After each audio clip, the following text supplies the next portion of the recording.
Hello, everyone, and welcome to the Labour Justice Barometer podcast. I'm Aisha Adam.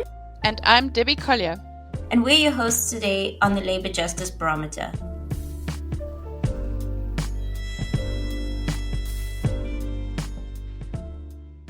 In part 2 of our two-part series, we continue our conversation with Professor Andre Louw about South Africa's evolving affirmative action framework. We move from critiques to possible reforms, asking what a fairer, more constitutionally sound system might look like. Andre shares his thoughts on alternatives to the current race-based model, the potential role of socio-economic indicators, and whether a pause in enforcement might just serve justice better in the long run.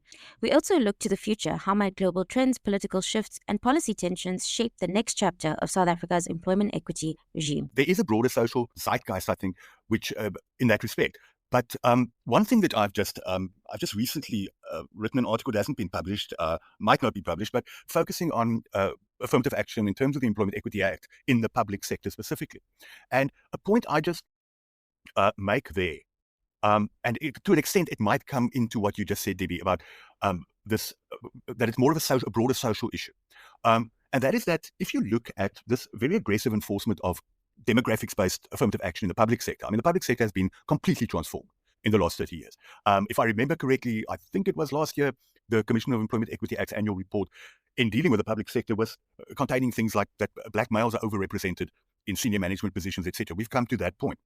So, rightly or wrongly, I mean, I think we definitely needed a complete shift from what the public service was in '94 to what it is now, in respect of its legitimacy to the broader public. But the whole point of my article is just that it is actually well documented that poorly implemented affirmative action in the public sector has been one of the main contributors of poor service delivery. And the point I make in the article is that I think the time has come for us to consider, affirmative action, equity in employment, and in society generally is a divisive issue. It's always a controversial one, the affirmative action part at least. But I just make the point that if you go and look at the Employment Equity Act, how many potential previously disadvantaged people can it actually uplift in practice? And my point is that I think it's very limited. Yes, it's a very ambitious, broadly applied, some might say radical piece of legislation, but let's see who can it actually benefit. You must be, let's talk about the affirmative action provisions, forget about the prohibition on unfair discrimination, etc. You must be from a designated group. You must be suitably qualified, and after what the Constitutional Court called the Barnard principle, your specific demographic group must not be overrepresented. Then you can be appointed or promoted, for example, or benefit under affirmative action under the Act. But if there is, as I say, it is quite well documented, I tried to actually document that in the article to an extent, that poor affirmative action, poor application, has led to a lot of service delivery problems. One of the major ones is this practice that we've seen in the past 30 years of, and this is something that's been recognized by the Public Service Commission, I think it's been recognized by the presidency from various quarters, this practice of HR managers in public service department in the public sector, the police, correctional services, sanitation, whatever those departments, there has been this practice widespread of HR managers leaving posts vacant when they cannot find a suitably qualified applicant from a designated group. Again, it's nice to speak to two labor lawyers. You both are familiar with the Kutzer judgment in 2009, which has always stood out for me like a bit of a sore thumb. The SA Police Services, I think it was the HQ of the... It's the bomb squad. Yeah, it's the bomb squad. Yeah. Exactly, the bomb squad. And I think it was 19 positions were left vacant because only white males applied. It was highly technical positions in the bomb squad. They could only find applicants who were physically able white males, and those positions were left vacant. Now, I know in the Barnard case, that significant one, one of the arguments that was brought was that the non-appointment of Barnard detrimentally affected service delivery. But I think in that case, if I remember correctly, it was more of a public relations kind of a post in the SATs. While the bomb squad position, I would say, it might be hard. You have to go far to find a more critical service delivery position. And of course, a vacant... I don't know. Had we not ended the problem why we needed a bomb squad in the first place? I mean, just a cynical view. So the point being really that my point I try to make in the article is if you see the extent of poor service delivery nationally, especially in municipalities, rural areas, etc. People don't have access to water. Of course, we know the whole Eskom situation with load shedding and all those kind of things.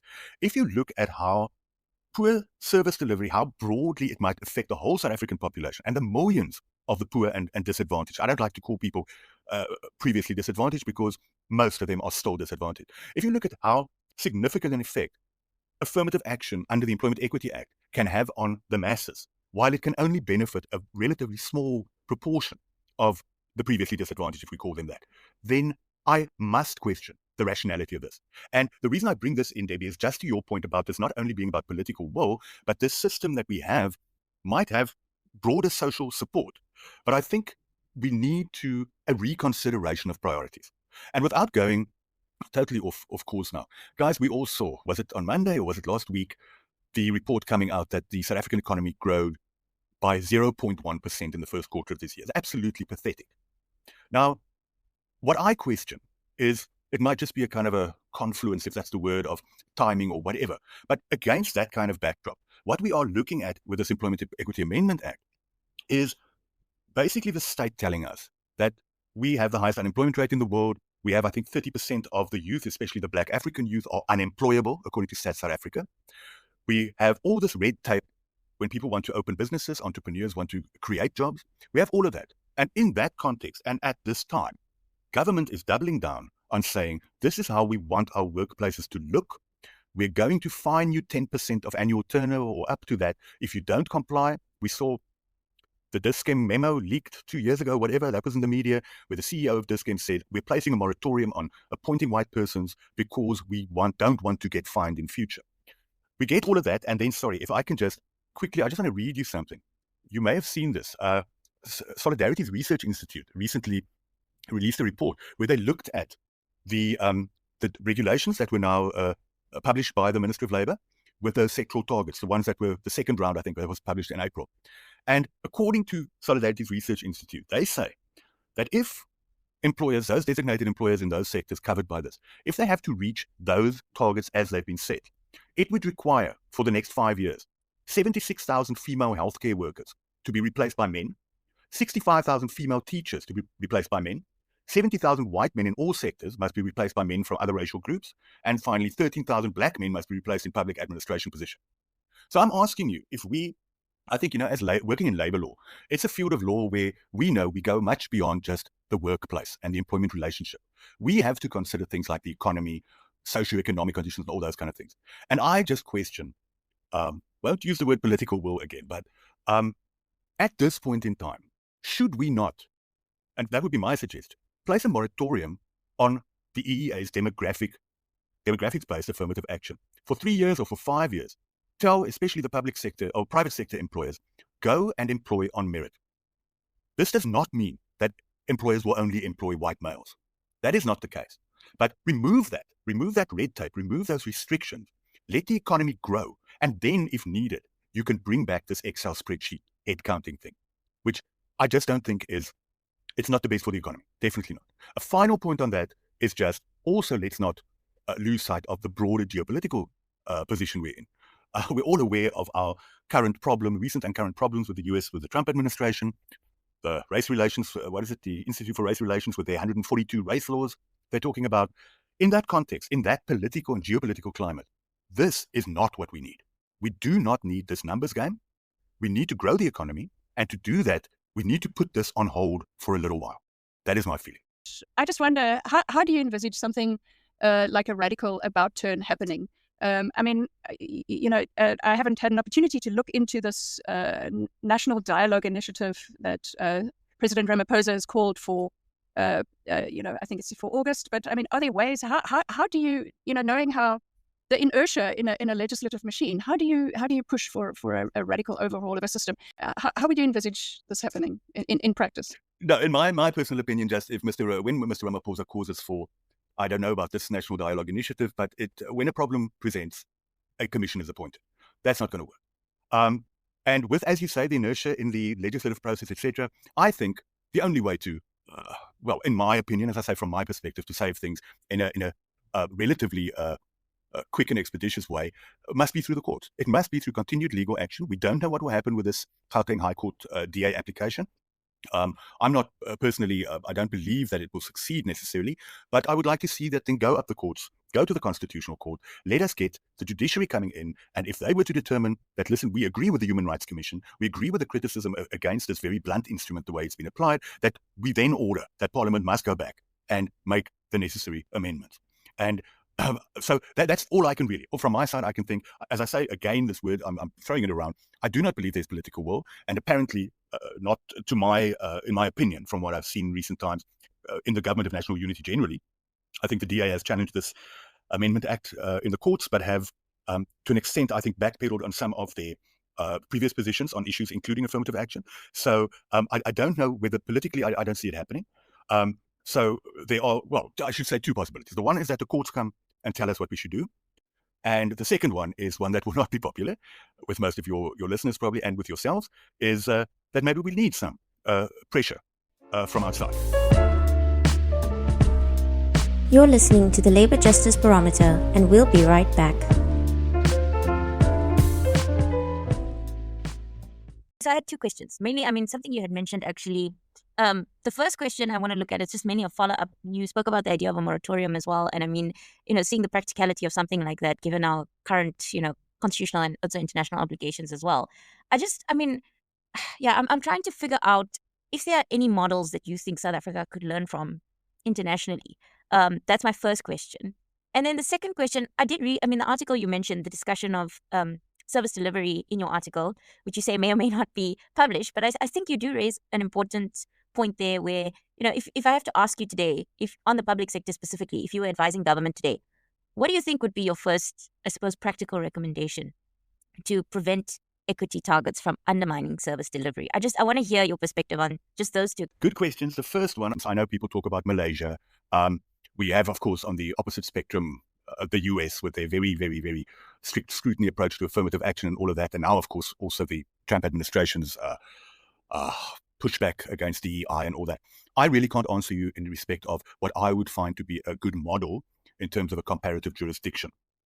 I do just think that, again, our circumstances, of course, we all know are unique in the world, right? I think it's the only country in the world where affirmative action is applied for the benefit of the majority of the population, which, of course, it brings its problems, etc. But I just think, all I can say there, I can't point to a model jurisdiction, but I do feel that and I come back to the Human Rights Commission suggestion, as I say, it's nothing new. It has been spoken about before, considered before, but just to come back to just pulling back from this very blunt race and gender-based, as I say, this arithmetic exercise that is the golden thread that runs through this act.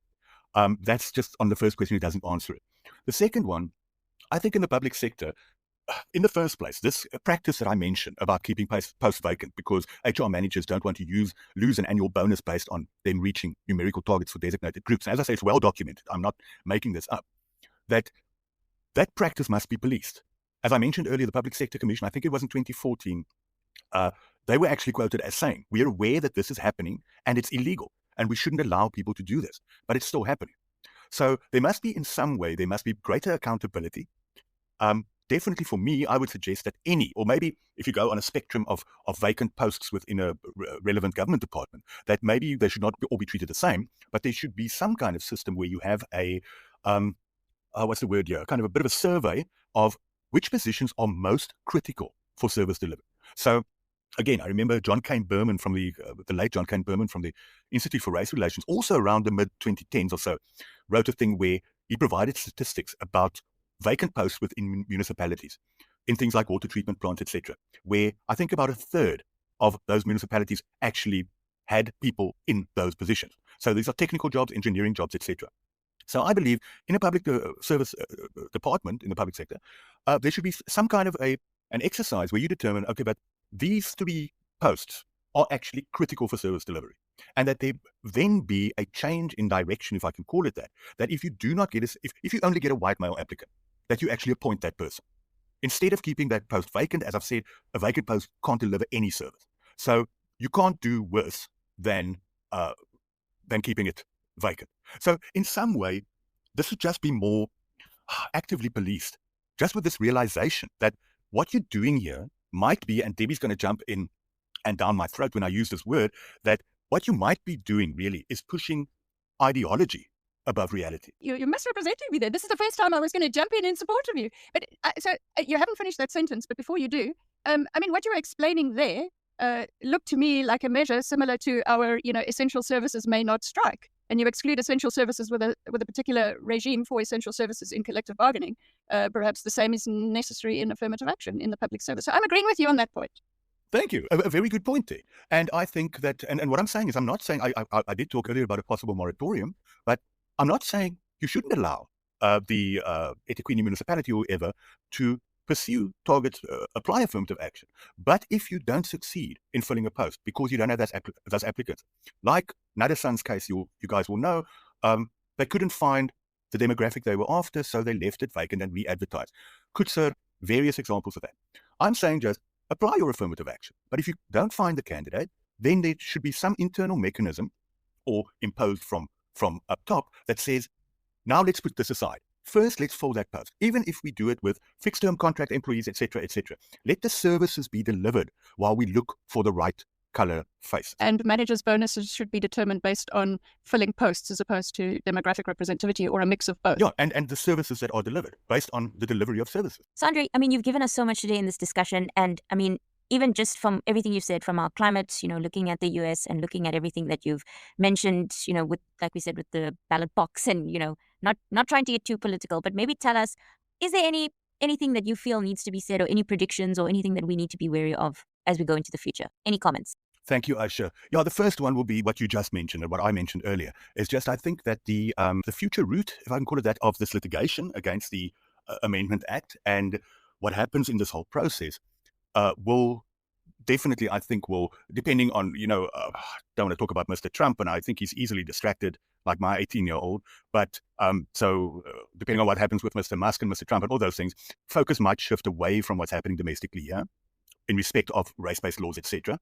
But if it doesn't, I do think that this specific piece of legislation is going to just heighten the tensions, if I can call it that. So I think I personally predict or feel that it will probably remain on page one going forward.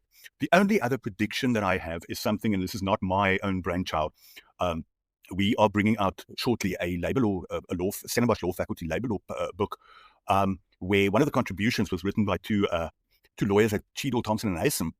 And this is really what they've written about. And it is one troubling aspect for me of the Amendment Act specifically now, is that it raises a very real specter that we will possibly shortly start seeing, and then litigation should follow, the potential of race-based retrenchments. As you both know, Section 15A of the Act now works with these ministerial sectoral targets, and there are provisions regarding fines for designated employers not reaching them within the 5-year period, etc. But then Section 53 has this, the carrot and the stick, very much the stick, for employers who want to do business with the state. If they don't comply with these sectoral demographics-based targets, they will not get a compliance certificate and will not be able to do business with the state. So what these authors have raised is the fact that the question, like currently, an employer should not and may not, would suggest, retrench on the basis of race, right? Section 187 of the LRA, we know, deems that to be an automatically unfair dismissal. We also know that the justification grounds in 187.2 do not include affirmative action. So as things currently stand, in my opinion, an employer cannot legally retrench on the basis of race. Dismiss or retrench, right? But this is now, this Section 53 of the Amendment Act now brings in this question. If you are a business who does business with the state or wants to do business with the state in future, and you see that you have overrepresentation of, let's say, Indian females or white males or whatever the case may be, how do you turn this around? How do you avoid this threat of losing what might be your main business, most of your turnover? And one option might be to say, but okay, we're not going to be able to hire from designated groups quickly enough to reach these ministerial externally imposed targets. Let's fix from the inside by getting rid of those white males, for example. Remember something that Eskom did for a number of years, although it was done on the basis of voluntary retrenchment packages offered to staff, etc. But now this raises this question. Can employment equity and affirmative action now become either a ground for a substantively fair operational requirements dismissal, right? So it's economic, technological, structural, and similar needs of an employer. It might fit under similar needs, or it might fit for that employer wanting to do business with the state as an economic need. Or can affirmative action be an objectively fair criterion for selecting who you retrench? And for me, this is a very scary prospect. For me, always I've felt that affirmative action in appointments and promotions is fine. But the furthest you can go down the rabbit hole is when you start actually axing people, taking their jobs and livelihoods away because of their skin color in terms of employment equity. So for me, and as these authors say in their contribution, they believe we're going to start seeing litigation on this in the not too distant future. So that for me is just another, maybe a final, if I can say a prediction, some aspect that I think is going to rock our labor law going forward beyond just the equality law aspect of it. Thanks, Andre. I mean, I think, to be honest, in terms of Section 15 of the Employment Equity Act, which requires representativity or affirmative action, to be a factor in retention, I've often wondered whether, if it's a genuine retrenchment exercise, if you apply last in, first out, you are going to, 10 years ago, 20 years ago, you would definitely be reverting to an demographically untransformed workplace. So, I mean, I agree with you that we're going to see this coming up in retrenchment, but I'm less I'm less vociferous around race being a factor. All things being equal, it seems actually quite objective. But you might disagree with me. And thank you. This has been we're in neighboring institutions, and perhaps that's what's being missing. It came to mind earlier around what can be done, what should be done, who should be facilitating the conversation, because I think there's a lot more can be done, and there's also not a causal relationship necessarily between applying the affirmative action mechanisms and some of the other issues we see. It can't solve all the problems. So I think there's a lot more we could be and should be discussing, and I hope that we can continue that conversation in another forum. But I just really I do want to thank you for joining us and for having this conversation and putting your views out there. It's been great having you. Thanks, Andre. Thank you very much, Debbie and Aisha. And I completely agree. These are conversations we must have going forward.